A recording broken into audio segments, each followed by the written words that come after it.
You have to imagine how bad it would have to be to prevent us from making improvements in our technology permanently, generation after generation.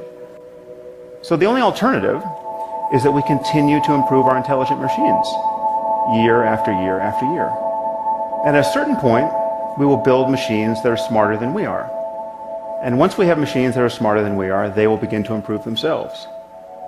And then we risk what the mathematician I.J. Good called an intelligence explosion, that the process could get away from us.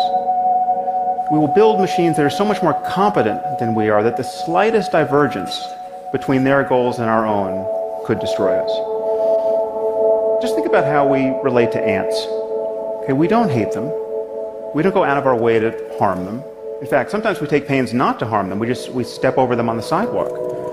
But whenever their presence seriously conflicts with one of our goals, let's say when constructing a building like this one, we annihilate them without a qualm. Okay, the concern is that we will one day build machines that, whether they're conscious or not, could treat us with similar disregard.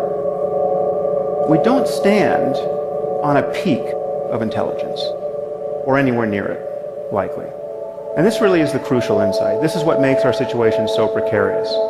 And this is what makes our intuitions about risk so unreliable.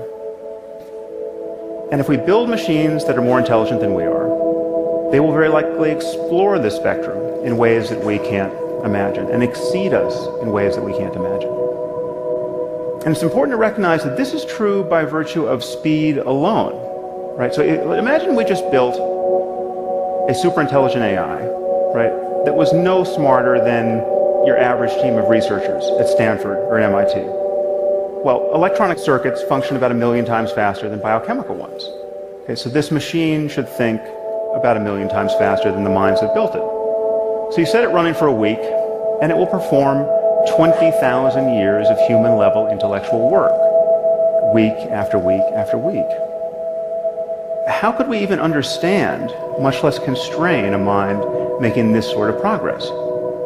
Now, one of the most frightening things, in my view, at this moment, are the kinds of things that AI researchers say when they want to be reassuring. One researcher has said, worrying about AI safety is like worrying about overpopulation on Mars. Referencing the time horizon is a total non sequitur. Okay, if intelligence is just a matter of information processing, and we continue to improve our machines, we will produce some form of superintelligence. And we have no idea how long it will take us to create the conditions to do that safely. And once again, we seem to be failing to have an appropriate emotional response to what we have every reason to believe is coming.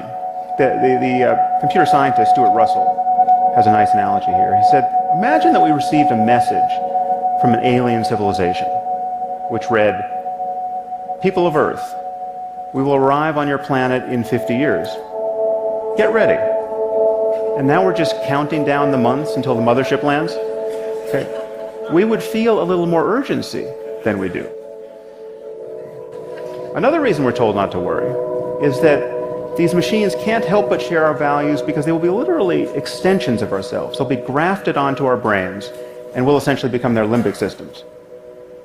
Now take a moment to consider that the safest and only prudent path forward recommended is to implant this technology directly into our brains. Now this may in fact be the safest and only prudent path forward, but usually one's safety concerns about a technology have to be pretty much worked out before you stick it inside your head. The deeper problem is that building superintelligent AI on its own seems likely to be easier than building superintelligent AI and having a completed neuroscience that allows us to seamlessly integrate our minds with it. And given that the companies and governments doing this work are likely to perceive themselves to be in a race against all others, given that to win this race is to win the world, provided you don't destroy it in the next moment, then it seems likely that whatever is easier to do will get done first. When you're talking about superintelligent AI that can make changes to itself, it seems that we only have one chance to get the initial conditions right. But the moment we admit that information processing is the source of intelligence, that some appropriate computational system is what the basis of intelligence is, and we admit that we will improve these systems continuously, and we admit that the horizon of cognition very likely far exceeds what we currently know, then we have to admit that we're in the process of building some sort of God. Now would be a good time to make sure it's a God we can live with.